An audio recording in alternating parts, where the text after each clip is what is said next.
أعوذ بالله من الشيطان الرجيم بسم الله الرحمن الرحيم كلا إن كتاب الأبرار لفي عليين وما أدراك ما عليون كتاب مرقوم يشهده المقربون إن الأبرار لفي نعيم على الأرائك ينظرون تعرف في وجوههم نظرة النعيم يسقون من رحيق مختوم ختامه مسك وفي ذلك فليتنافس المتنافسون ومزاجه من تسنيم عينا يشرب بها المقربون صدق اللہ العظیم۔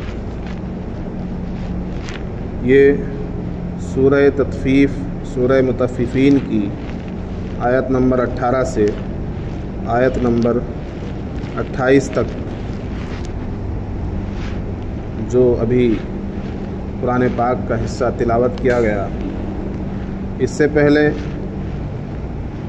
شروع صورت میں مطففین یعنی ناپ تول میں کمی کرنے والے، دوسروں کا حق مارنے والے اور برے لوگ، حق تلفی کرنے والوں کا حشر اور انجام بتایا گیا تھا کہ ان کا نامہ اعمال اور ان کا ٹھکانہ سجین ہے۔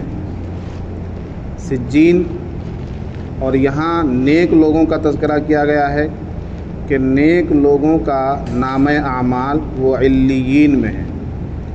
تو دو چیزیں ہیں، ایک ہے سجین اور ایک ہے علیین۔ حضرت انس رضی اللہ عنہ حضرت کعب رضی اللہ عنہ سے معلوم کرتے ہیں کہ سجین کیا ہے اور علیین کیا ہے، تو انہوں نے فرمایا کہ سجین 7ویں زمین ہے اور علیین یہ 7واں آسمان ہے۔ سجین یعنی سب سے نچلا حصہ،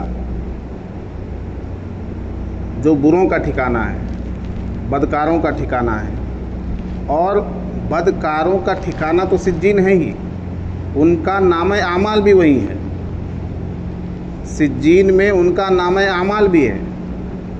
کتاب مرقوم جس کو کہا گیا، لکھی ہوئی کتاب، اور لکھی ہوئی کتاب کس چیز کی ہے؟ وہ ان کے کرتوتوں کا رجسٹرڈ ہے جو سجین میں ہے، برے لوگوں کا۔ اور اچھے لوگوں کا نامہ اعمال وہ کہاں ہے؟ وہ علیین میں ہے۔ اور علیین یہ سب سے اونچی جگہ ہے۔ بعض روایتوں میں آتا ہے کہ یہ عرش کا داہنا حصہ ہے،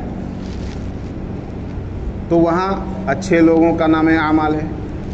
اور بعض تفسیر میں آیا ہے کہ اچھے لوگوں کی روحیں وہ علیین میں ہیں اور برے لوگوں کی روحیں وہ سجین میں ہیں۔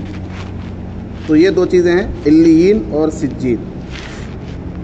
تو یہاں سے اب نیک لوگوں کا تذکرہ ہو رہا ہے کہ جو نیک ہیں، ابرار ہیں، اعمال صالحہ کرنے والے لوگ ہیں، ان کا کیا حشر ہے اور ان کا کیا ٹھکانہ ہے، ان کا کیا انجام ہے، ان کو کیا انعام دیا جائے گا۔ فرمایا کلا ان کتاب الابرار لفی علیین، ہرگز نہیں، یعنی جیسا کہ وہ سوچتے ہیں بدکار لوگ، ایسا نہیں ہے۔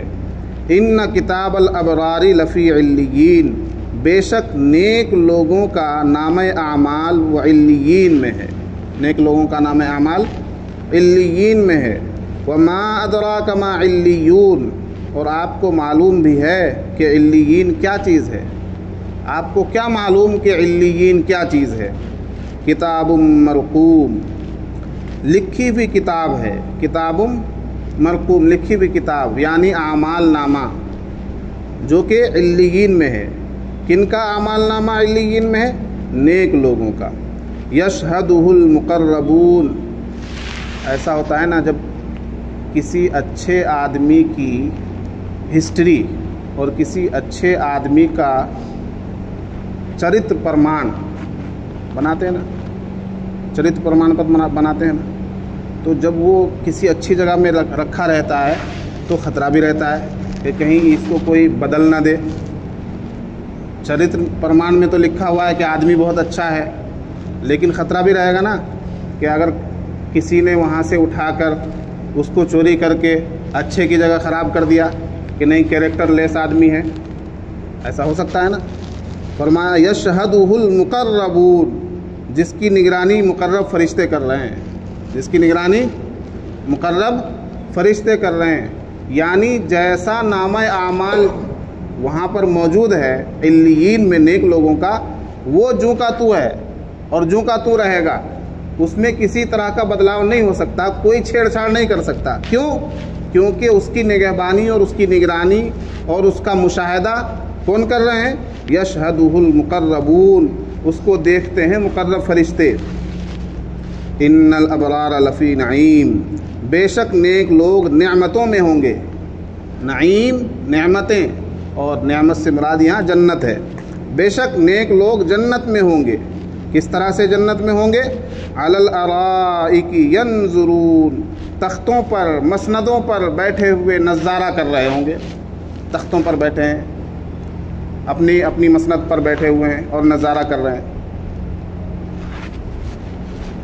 روایت میں آتا ہے کہ سب سے کم درجے کا جو جنتی ہوگا وہ اپنی جنت کو 2000 سال تک کی مسافت دیکھتا رہے گا، یعنی 2000 سال تک آدمی چلتا رہے اور جہاں تک جا کر پہنچے اتنی لمبی اس کی جنت ہوگی، اور وہ دیکھے گا، بیٹھ کر اپنی پوری جنت کا مشاہدہ کرے گا۔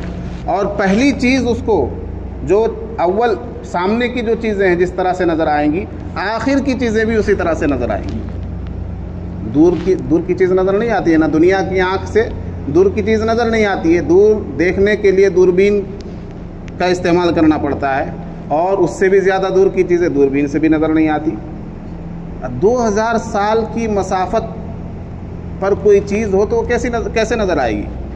تو دنیا کی آنکھ تو اس کا نظارہ نہیں کر سکتی ہے، نہیں دیکھ سکتی ہے، لیکن جنت کی آنکھ وہ تو تا حد نگاہ دیکھ سکتی ہے۔ تو کم درجے کے آدمی کی جنت جب ایسی ہوگی کہ 2000 سال کی مسافت تک وہ اپنی جنت کا مشاہدہ کرے گا، تو آپ اندازہ لگائیے کہ کتنی بڑی جنت میڈیم کلاس کے جنتی کو دی جائے گی، اور اعلیٰ درجے کی جنتی کو کتنی بڑی جنت دی جائے گی، کوئی ٹھکانہ ہی نہیں ہے۔ یعنی اتنی بڑی جنت، دنیا میں تو زمین کے چھوٹے سے ٹکڑے کے لیے آدمی پریشان رہتا ہے، بنجر زمین کے لیے پریشان رہتا ہے جس میں کچھ نہیں اگتا، کوئی سبزہ نہیں اگتا، ایک دھر زمین کے لیے لڑ لیتا ہے، جھگڑ لیتا ہے، جس کا کوئی حاصل نہیں نکلتا۔ ایسی زمین جس میں کسی طرح کا کوئی فائدہ نہیں ہے، ایسی زمین کو بھی چھوڑنے کے لیے تیار نہیں رہتا۔ تو یہ تو دنیا کا حال ہے۔ جب جنت میں اللہ تبارک و تعالی اتنی بڑی جنت سے سرفراز فرمائے گا جنتی کو، تو اس وقت کا عالم کیا ہوگا، اس وقت کی خوشی کیا ہوگی۔ جب آدمی دنیا کے اندر تھوڑی سی بیکار سی زمین کو حاصل کر کے بہت بڑا ترمخواں بنتا ہے، خوش ہوتا ہے، تو جنت کی لامحدود زمینیں مل جائیں گی۔ اور کیسی زمین؟ جس میں میوے جات ہوں گے، جس میں مشک کی کھیتی ہوگی، جس میں دودھ کی نہریں ہوں گی، شہد کی نہریں ہوں گی، ایسے ایسے پھل دار درخت ہوں گے کہ جن پھلوں کا کبھی اس نے مشاہدہ ہی نہیں کیا۔ جنت میں تو وہ نعمتیں ہوں گی نا کہ نہ کسی آنکھ نے کبھی دیکھا، نہ کسی کان نے ان کا تذکرہ سنا، اور نہ ہی کسی کے خیال وہم و گمان سے ان نعمتوں کا خیال گزرا۔ ایسی ایسی نعمتیں ہوں گی جنت کے اندر۔ تو فرمایا کس طرح سے ہوں گے جنتی لوگ، نیک لوگ جنت میں؟ ان الابرار لفی نعیم، بے شک نیک لوگ نعمتوں میں ہوں گے۔ علی الارائک ینظرون، تختوں پر بیٹھے ہوئے دیکھ رہے ہوں گے، نظارہ کر رہے ہوں گے۔ اور دیکھنے میں حدیث میں یہ بھی آتا ہے کہ سب سے بہتر چیز اور سب سے زیادہ خوش کر دینے والی جو چیز ہے جو دکھائی جائے گی جنتی کو، وہ اللہ تبارک و تعالیٰ کا دیدار ہے۔ اللہ تبارک و تعالیٰ کو دیکھنا یہ جنتی کے لیے سب سے زیادہ خوشی کی بات ہوگی۔ جس طرح سے دنیا کے اندر ایک انسان اللہ کی بنائی ہوئی خوبصورت مخلوق کو دیکھ کر یہ سمجھتا ہے، اپنے محبوب کو دیکھ کر، کہ میں نے ساری دنیا فتح کر لی اور دنیا اس کے سامنے کچھ بھی نہیں ہے۔ اپنے محبوب کو دیکھ کر دنیا میں جس طرح آدمی یہ سمجھ لیتا ہے کہ بس میرا کام ہو گیا اور میرا دن بن گیا اور اس سے زیادہ مجھے کیا چاہیے۔ تو جس نے ساری کائنات کی خوبصورتی کو اور ساری کائنات کے ساری دنیا کے حسن و جمال کو پیدا کیا ہو، خود اس کے حسن کا کیا عالم ہوگا۔ خود اللہ تبارک و تعالیٰ کے حسن و جمال کا اور اللہ کی خوبصورتی کا اور اللہ کے دیدار کی کشش کیسی ہوگی کہ انسان اگر اللہ کی طرف نظر ڈال لے تو ہٹانے کو ہی جی نہیں کرے گا۔ اللہ کی آواز، اللہ کا دیدار، دنیا میں جتنی بھی آوازیں ہیں یہ کس کی بنائی ہوئی ہیں؟ اللہ کی بنائی ہوئی ہے نا۔ ان میں بہت سی آوازیں وہ بھی ہیں کہ آدمی سنتا ہے تو سنتا رہتا ہے اور سننے کو ہی جی چاہتا ہے۔ ان آوازوں میں بہت سی وہ آوازیں ہیں جن کو سننا جائز نہیں ہے، مثلا گانے ہیں، گیت ہیں، سنگیت ہیں، میوزک ہے، سننا جائز نہیں ہے، لیکن آدمی سنتا ہے تو جھوم اٹھتا ہے، سنتا ہی چلا جاتا ہے۔ اسی آواز سے اگر کوئی قرآن کی تلاوت کرتا ہے بہت اچھی آواز میں، تب بھی آدمی کو سننے کو جی چاہتا ہے اور سنتا ہی چلا جاتا ہے۔ تو یہ تمام آوازیں پیدا کرنے والا کون ہے؟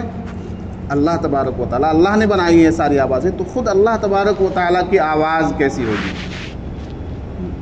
کہ آدمی سنے گا تو اس کے جادو میں، اس کی آواز کی سحر انگیزی میں کھو جائے گا، اور جب اس ذات باری تعالیٰ کا دیدار کرے گا تو وہ سب سے زیادہ خوشی کی چیز ہوگی جنتی کے لیے۔ اتنی بڑی بڑی نعمتیں جنتی کو مل جائیں گی کہ جنتی سے پوچھا جائے گا کوئی کمی رہ گئی ہے تمہیں خوش کرنے میں، تمہیں راضی کرنے میں کوئی کمی رہ گئی ہے؟ کہا اس سے زیادہ مجھے کیا چاہیے۔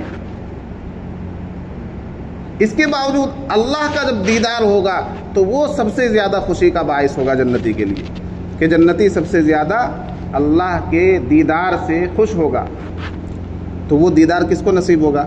نیک لوگوں کو، ہر کسی کو نصیب نہیں ہوگا۔ فرمایا علی الارائک ینظرون، وہ اپنے تختوں پر بیٹھے ہوئے دیکھ رہے ہوں گے۔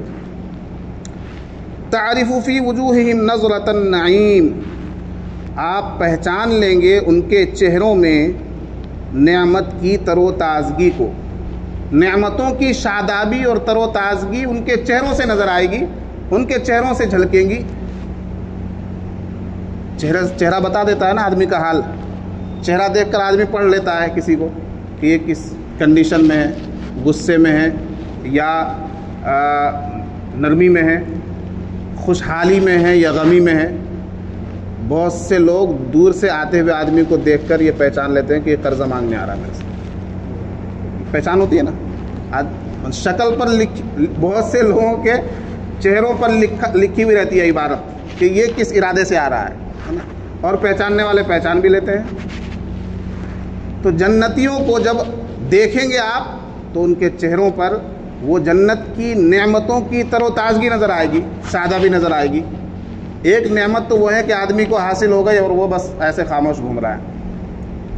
دنیا میں بہت سی نعمتیں مل گئی لیکن اس طرح سے وہ خاموش گھوم رہا ہے کہ پتہ ہی نہ چلے کسی کو کہ میرے پاس کوئی نعمت ہے۔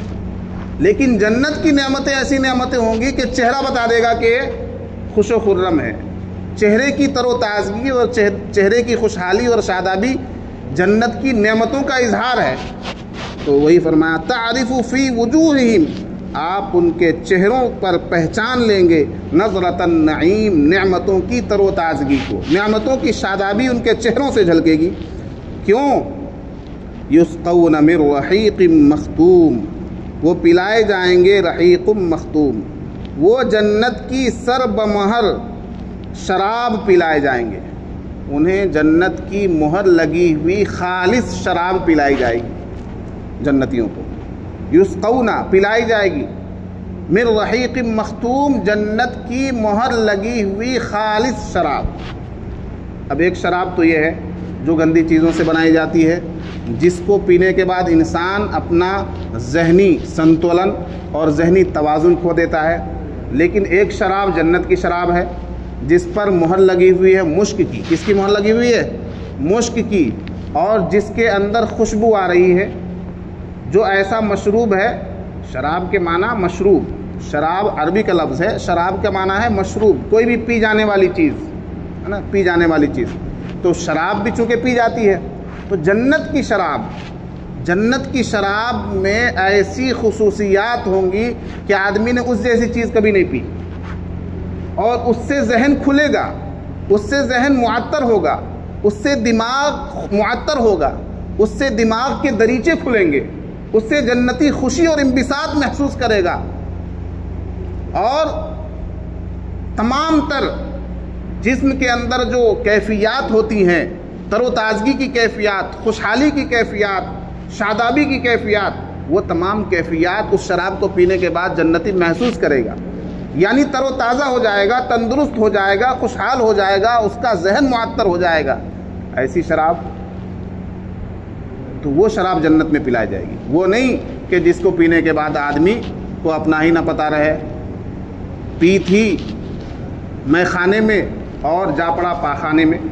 تو ایسی شراب نہیں، یہ تو دنیا کی شراب ہے جس سے آدمی کا ذہن مفقود ہو جاتا ہے، عقل مفقود ہو جاتی ہے، پاگل بن جاتا ہے، اچھے برے کی تمیز بھول جاتا ہے. یہ شراب حرام ہے.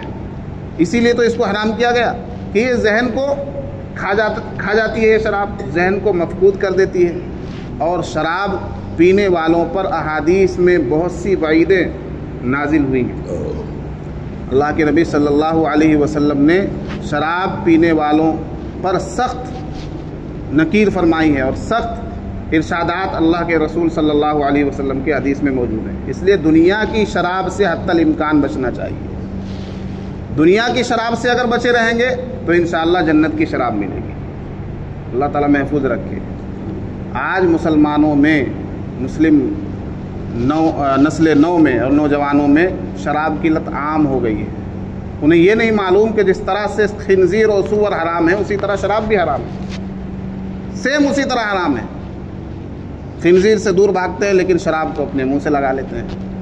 تو ان لوگوں کی تربیت کرنے کی ضرورت ہے. جنت کی شراب پینی ہے تو دنیا کی شراب سے دور رہنا ہوگا. یہ اس کے بالکل اپوزٹ ہے، برعکس ہے. کیا فرمایا؟ یسقون من رحیق مختوم. شراب کا نام ہے الرحیق مختوم. یہ کس کا نام ہے؟ شراب کا نام ہے. اور رحیق مختوم کا معنی ہے مہر لگی ہوئی شراب، مہر لگی ہوئی خالص شراب ہے نا. الرحیق مختوم کا معنی ہے. ایک صاحب نے سیرت کی کتاب لکھی ہے، اس کا نام بھی الرحیق مختوم ہے. نبی پاک صلی اللہ علیہ وسلم کی سیرت لکھی ہے عربی میں کسی مصنف نے، اور وہ عالم عرب میں عربی زبان میں سیرت نگاروں کا ایک مقابلہ ہوا تو اس میں اول پوزیشن لے کر آئی تھی وہ کتاب. ہندوستان کے ہی رہنے والے مصنف ہیں، عربی زبان میں سیرت پر کتاب لکھی اور اول پوزیشن لے کر آئے. تو اس کتاب کا نام بھی کیا ہے؟ الرحیق مختوم. اس کو بھی پڑھنا چاہیے. سیرت کی کتاب ہے، نبی پاک صلی اللہ علیہ وسلم کی زندگی پر مشتمل ہے. یسقون من رحیق مختوم. وہ پلائے جائیں گے مہر لگی ہوئی جنت کی خالص شراب. ختامہ مسک. اس کی مہر کس چیز کی ہوگی؟ مشک کی ہوگی. اس کی مہر مشک کی ہوگی، یعنی خوشبو آ رہی ہوگی اس سے. وفی ذلک فلیتنافس المتنافسون. اور یہی وہ چیز ہے جس کے لیے رغبت کرنے والوں کو رغبت کرنی چاہیے. ہر حال میں چاہیے رغبت کرنے والوں کو، مقابلہ کرنے والوں کو، کہ وہ اسی چیز کے لیے رغبت کرے. کس چیز کے لیے؟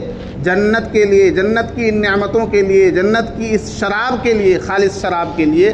وہ کیا کریں؟ آپس میں مقابلہ کریں، ایک دوسرے سے آگے بڑھیں. کیسے آگے بڑھیں گے؟ نیکیاں کر کے، نمازیں پڑھ کے، اچھائی کے کام کر کے، دوسروں کا بھلا کر کے، ہے نا. فرمایا وفی ذالک، یہی وہ چیز ہے جس میں رغبت کرنے والوں کو، شوق رکھنے والوں کو شوق رکھنا چاہیے. ان کے لیے لازمی ہے کہ وہ شوق پیدا کریں. کس چیز کا شوق؟ جنت کا شوق پیدا کریں، جنت کی نعمتوں کا شوق پیدا کریں. ومزاجہ من تسنیم. اور اس میں یعنی یہ جو الرحیق المختوم شراب ہے اس میں تسنیم کی آمیزش ہے۔ اس میں کس چیز کی آمیزش ہے؟ تسنیم۔ تسنیم کہتے ہیں جنت کی سب سے بلند و بالا نہر، جنت کی ایک سب سے بلند سب سے اونچائی پر جو نہر ہے اس کا نام ہے تسنیم۔ تو جو مقرب لوگ ہیں اللہ کے بہت ہی قریبی جو اللہ والے لوگ ہیں ان کو تو ڈائریکٹ اس سے پلایا جائے گا، اس نہر سے ڈائریکٹ تسنیم پلائی جائے گی ان کو، لیکن جو عام نیک لوگ ہیں ان کو اس کی آمیزش، دنیا میں بھی سنتے ہیں ہم کہ شراب میں کچھ ملا کر کیا بولتے ہیں اس کو، کچھ ملا کر پیتے ہیں، ہے نا؟ تو جو عام نیک لوگ ہوں گے ان کو تسنیم کی آمیزش پلائی جائے گی، یعنی ملا کر تسنیم نہر سے کچھ ملا کر ان کو دیا جائے گا نیک لوگوں کو۔ تو فرمایا اس میں آمیزش ہوگی تسنیم کی۔ اب تسنیم کا کیا عالم ہوگا کہ صرف اس کی آمیزش سے آدمی خوشحال ہو جائے گا۔ وَمِزَاجُهُ مِن تسنیم، اور اس میں آمیزش ہوگی تسنیم کی۔ تسنیم کیا چیز ہے اس کی بھی تفسیر آگے کر دی خود ہی۔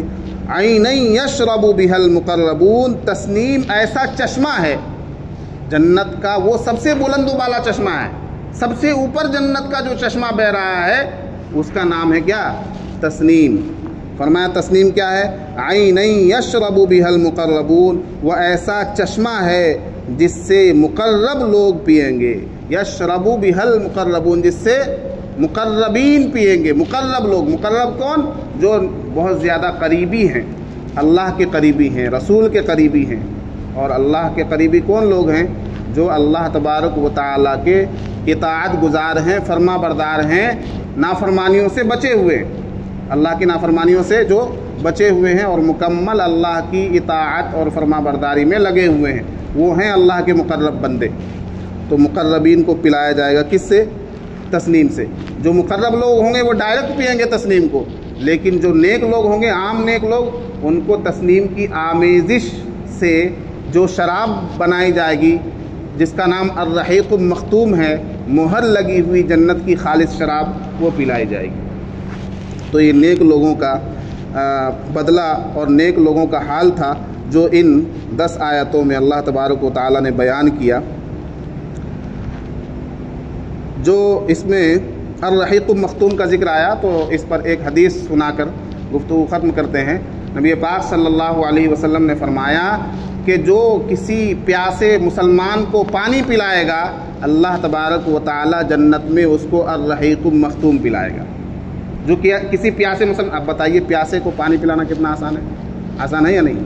بہت آسان کام ہے، اور بدلہ کتنا بڑا مل رہا ہے، اتنا بڑا کہ جس کی کوئی انتہا نہیں ہے۔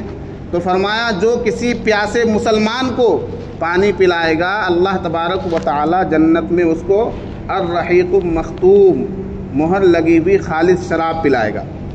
اور جو آگے فرمایا نبی پاک صلی اللہ علیہ وسلم نے، جو کسی بھوکے کو کھانا کھلائے گا، جو کسی بھوکے مسلمان کو کھانا کھلائے گا اللہ تبارک و تعالی اس کو جنت کے میوے کھلائے گا۔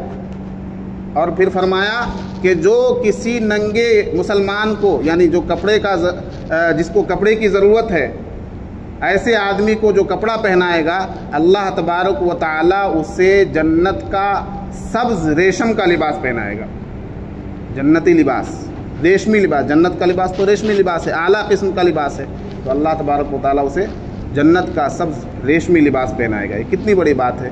ہم لوگ ان چھوٹی چھوٹی چیزوں کو اور چھوٹی چھوٹی نیکیوں کو معمولی سمجھتے ہیں، حالانکہ ہمیں اس طرف بھی توجہ دینی چاہیے۔ اللہ تبارک و تعالی زیادہ سے زیادہ عمل کی توفیق نصیب فرمائے۔ سبحان اللہ و بحمدہ، سبحانک اللہم و بحمدک، ونشہد ان لا الہ الا انت، نستغفرک ونتوب الیک۔ سبحان ربک رب العزۃ عما یصفون، وسلام علی المرسلین، والحمد للہ رب العالمین۔